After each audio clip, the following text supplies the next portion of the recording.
تو چونکہ حضرت حسن اور حسین دونوں پہ دم کرتے تھے تو کماں پڑھتے تھے. اگر آپ نے زیادہ بچوں کو دم کرنا ہو، آپ کے 5 بچے ہیں، آپ نے سب کو یہ دعا پڑھ کے پھونک مارنی ہو، تو آپ اعوذ کم پڑھ سکتے ہیں. اس کا مطلب ہوتا ہے 2 سے زیادہ.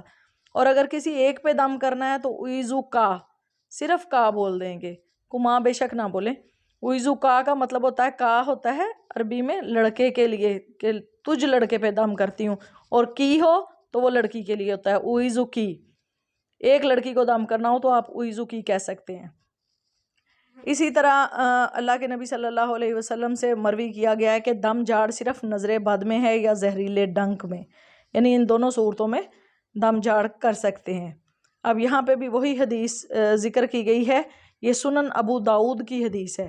یہ میں نے ساری جو احادیث کی کتابیں ہیں ان کے حوالے آپ کے سامنے اس لیے پیش کر رہی ہوں کہ آپ کے ذہن میں کسی قسم کی کوئی ایمبیگوٹی ہو، کوئی کسی قسم کا شک و شبہ ہو تو وہ دور ہو جائے، کہ یہ دعائیں جو ہیں یہ ساری احادیث کی صحیح کی کتابوں میں لکھی ہوئی ہیں. اب یہ ایک حدیث ہے کہ سیدنا عبادہ بن صامت رضی اللہ تعالیٰ عنہ بیان کرتے ہیں کہ نبی کریم صلی اللہ علیہ وسلم کے پاس میں حاضر ہوا تیمارداری کے لیے. آپ صلی اللہ علیہ وسلم کو سخت تکلیف تھی، اور اس کی شدت کا اندازہ جو ہے وہ صرف اللہ تعالیٰ کو ہے. یعنی اتنی شدید تکلیف بعض اوقات بندہ دیکھ کے کہتا ہے کہ پتہ نہیں کتنی شدید تکلیف میں ہے. تو کہتے ہیں جب میں شام کو آپ صلی اللہ علیہ وسلم کے پاس گیا تو آپ تندرست ہو چکے تھے. تو میں نے آپ صلی اللہ علیہ وآلہ وسلم سے عرض کی کہ میں صبح کے وقت آپ کی خدمت میں حاضر ہوا تھا، اس وقت تو آپ کو اتنی شدید تکلیف تھی کہ بس اللہ ہی جانتا تھا کہ وہ تکلیف کیسی تھی. اب میں آپ کے پاس پچھلے پہر حاضر ہوا ہوں تو آپ صحت یاب ہو چکے ہیں، اس کی کیا وجہ ہے؟ تو اس پہ آپ صلی اللہ علیہ وسلم نے جو بات فرمائی وہ یہ تھی، اس کا مطلب یہ تھا کہ اے سامت کے بیٹے، جبرائیل علیہ السلام نے مجھے دم کیا ہے، یہ ایسا دم تھا کہ میں صحت یاب ہو گیا ہوں، کیا میں وہ دم تجھے سکھا دوں؟ میں نے کہا جی کیوں نہیں. تو آپ صلی اللہ علیہ وسلم نے اس دم کی تعلیم دی، بسم اللہ ارقیکا من کل شیء یوزیکا من حسد کل حاسد وعین بسم اللہ یشفیکا. تو یہ دعا پڑھیں جس پہ آپ کو لگے کہ یہ تکلیف اس کو نظر بد کی وجہ سے ہے، اس کو آپ یہ دعا پڑھ کے بھی دم ضرور کریں، انشاءاللہ ضرور اثر ہوگا. اور آپ کو پتہ چلے گا کہ، اور اس کے لیے میں ایک چیز جو میرے ذہن میں آتی ہے کہ جب ہم 5 وقت کی نماز پڑھتے ہیں، رزق حلال کھاتے ہیں، کوئی بھی خواہ وہ انسان ہو، تو اس کے لفظوں میں وہ تاثیر آ جاتی ہے کہ وہ فوراً اثر کرتے ہیں. اللہ قادر ہے، وہ گناہ گاروں کی بھی سنتا ہے، لیکن کوشش کیا کریں کہ جتنا آپ کر سکیں، کیونکہ انسان سے اللہ نے کوشش ہی مانگی ہے، پرفیکٹ کوئی انسان بھی نہیں ہو سکتا. تو کوشش کیا کریں کہ جتنے اللہ کے احکامات مان سکیں ضرور مانیں، تاکہ جب ہمیں اللہ کی ضرورت پڑے تو ہمیں اللہ سے مانگتے ہوئے شرمندگی جو ہے وہ کچھ تھوڑی کم ہو. اب یہ آگے ایک حدیث یہی اسی طرح اعراب کے ساتھ وہی حدیث لکھی ہوئی ہے جو آپ نے پیچھے پڑھی کہ حضرت حسن اور حسین رضی اللہ تعالیٰ عنہما کو ان کلمات کے ساتھ اللہ کی پناہ دیا کرتے تھے کہ اعوذکما بکلمات اللہ التامات من کل شیطان وہامات ومن کل عین لامات. تو اس کا ترجمہ یہ آپ کے سامنے لکھا ہے، حدیث کا نمبر آپ کے سامنے ہے، مسند احمد کی یہ حدیث ہے. اور یہ ایک جو آپ کو اہم چیز دکھانے جا رہی ہوں کہ یہ بہت لمبی حدیث تھی، میں نے تھوڑا سا اس کا اسکرین شاٹ لیا ہے.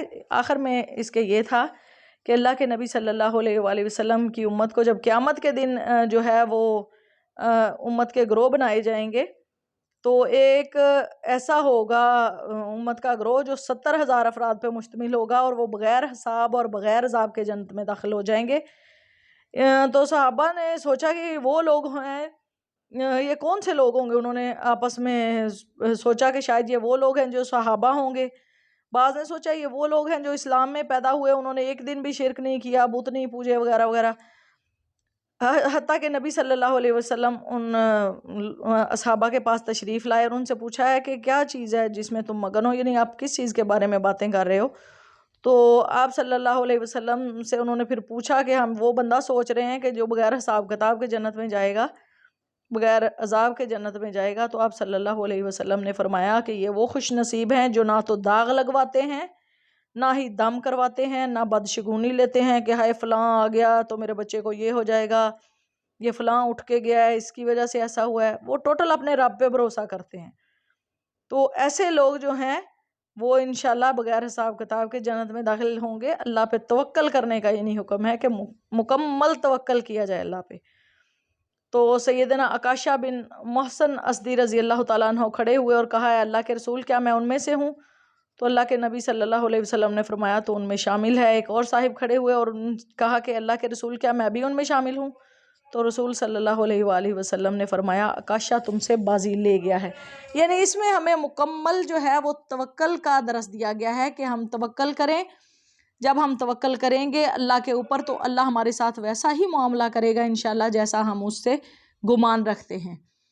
اس لیے کوشش کریں کہ اللہ پاک کے ساتھ جو ہمارے معاملات ہیں وہ توکل پہ مبنی ہوں، اور جو ہم دم وغیرہ کرتے ہیں چونکہ ہمارا ایمان میرے خیال میں اتنا کامل نہیں ہے، ہم دم کا سہارا ضرور لینا چاہیں گے، اور اگر کسی کا ایمان اتنا پختہ ہے تو یہ اس کی خوش نصیبی ہے۔